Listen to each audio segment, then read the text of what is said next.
yeah, hang on one second. As soon as he's done.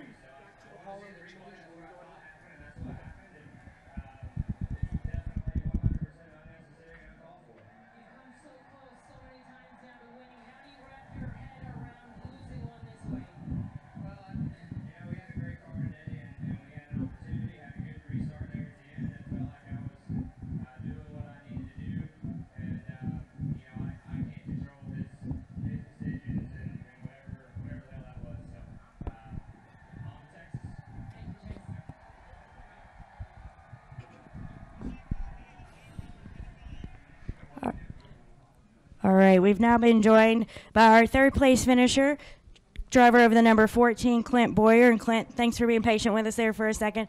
Talk to us a little bit about your run, a solid run for your team, a third place finish. We know you always are searching for that win, but definitely a step in the right direction here at the end of the season. Yeah, we had a fast Ford Fusion all weekend long. Our Haas Automation Ford was good and qualified good, and had a catastrophe in the pits.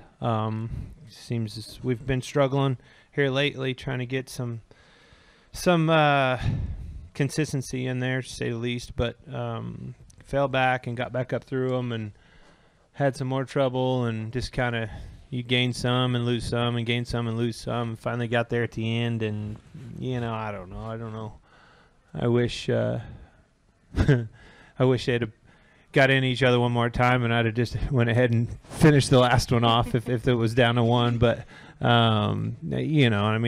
it's just product of that situation. Those guys are racing for a lot on the line, and in a green white checkered, a place like this, all hell is going to break loose. The only thing I can say is why we don't race at night is beyond me here. Come on, buddy.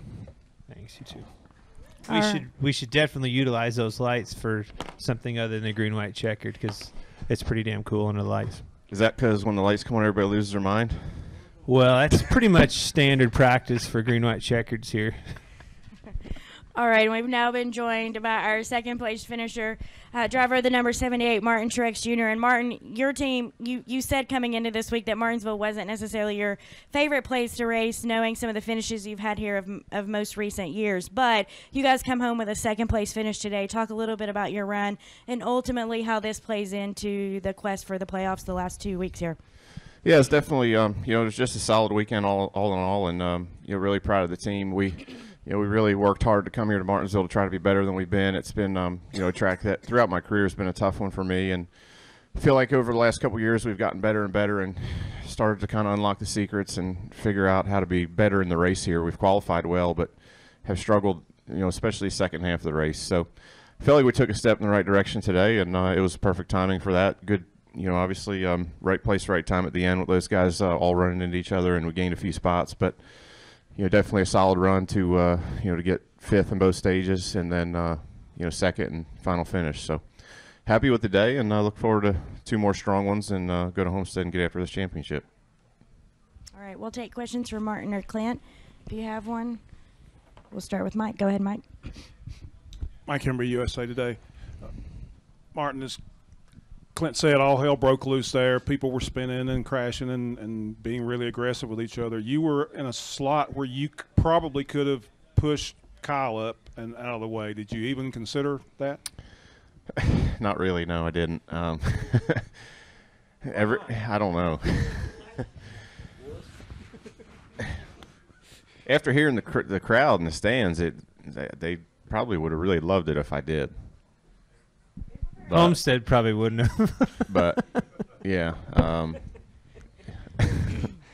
I try to race a certain way, and that's just how I race, and that's how I race tonight. So there was a hole there. I got in it and thought I had a shot of beating him fair and square. Just couldn't get the power down off of 4. So it never crossed my mind to knock him out of the way. I know he hit the 11 out of the way, and that's, I'm sure, going to be a sore subject for those two. And, seemed like a lot of guys made enemies tonight, and we didn't.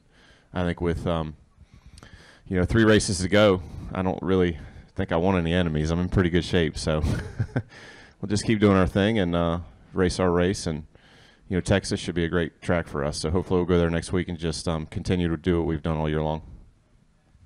All right. Additional questions for Clint? or Martin. Go ahead, Jenna.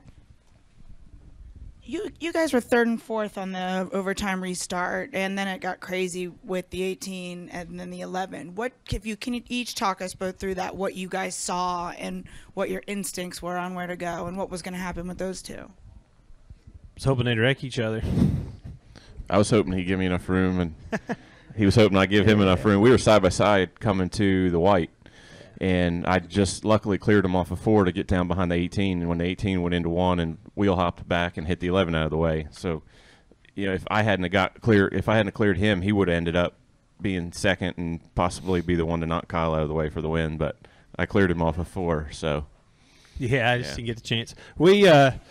I got loose getting in and kind of got my whole rhythm screwed up for the last lap. But it's Martinsville's short track racing. You know what I mean? This is what put this sport on the map is racing like that. And it's been a while since we've seen that. And you know, it's a breath of fresh air to get back to a short track where it can breed some of that and put on a show for the fans. I know I was entertained. Go ahead, right back up. This is more of a philosophy question. Jeez, I'm going. See you guys. No, thanks. sit down. You have teammates. I need to know. I need to know. You have to answer it. you knocked the 11 out of the way. Oh, yeah. Oh. So are you ready? So the 22 had a tire rep, and Yes, the 2 we've had seen that. the 2 had checked out. And the 2 was leading. Had So the- the 22 should have pitted. Should the 22 have pitted? I don't know. It's not my team. It's not my call. But I mean, if you what from a philosophy I'm standpoint, pretty sure Roger would have said, "Why the hell didn't you guys pit?" But I don't know. Aside from that, That's a hindsight that reaches up and slaps you in the face afterwards. But you can't. You're in that situation. You're damned if you do, damned if you don't. I mean, you gotta try. You gotta give hope a chance. Maybe a caution comes out. Maybe you know what I mean. You're in trouble and you know it, and it's a bad situation. But you know, most of the time it only gets worse, and it did for him. But at the end of the day, he's not really racing for a championship. I mean, there was a win was the only thing. Coulda, woulda, shoulda. So, I mean, all right. I haven't watched the race. When I go home and watch the race, maybe I'll agree with you. But I was competing in the race, so my philosophy was I was hoping all them Toyotas would wreck and Ford would win. That was my philosophy. If you want to be a philosopher, yes. All right. Any questions in the press box? thanks. Yeah. All right. We'll come back Thanks, down. guys. Jacob. Thanks, Clint. Good. Thank you. Wait. One more. No. No. Come on. You busting my chops. All right, Jacob, go ahead. Well, Clint I walked was away. really pissed off I didn't win a stage today. Clint walked away, so I guess I'll redirect to you, Martin. Okay. Everybody's been talking all year about how your team hasn't necessarily been good on the short tracks. What kind of a shot in the arm is it to finally have a really good run and be able to see a possible win on that last restart at a short track?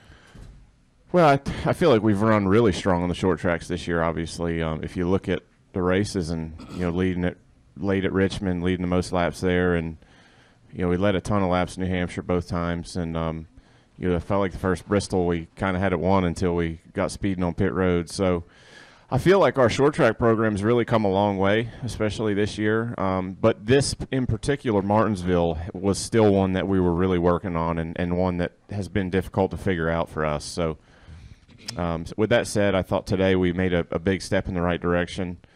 We ran 5th in the first 2 stages, and then to finish 2nd with, was good. I thought we were a 4th to 6th place car all day long, and that's, for us, that's a positive from the spring. So just this place is so unique and so different than anywhere we go. It's just one of those places that's difficult to figure out. Could you have done anything differently on the last lap? Well, yeah, there's a lot of things I could have done differently, but ultimately, what I did came home second. I thought, I had like I said, a tough battle with Clint for side by side on, coming to the white, and was lucky enough to clear him, and ultimately have a shot at the lead because of the 18 and the 11 getting together. So, had I not cleared Clint, I wouldn't even had a chance. So I don't know that I would have done anything differently. I thought I the hole opened up. I drove inside of Kyle, and you know, I wasn't just going to go in there and run into him. That's just not the way I do it. So, you know, I think we can get to Homestead without, like I said earlier, making too many enemies, and you know, we'll let everybody else fight, and we'll try to do our own thing. All right, Martin. Thanks for your time Thank today. you, guys. Best of luck next week.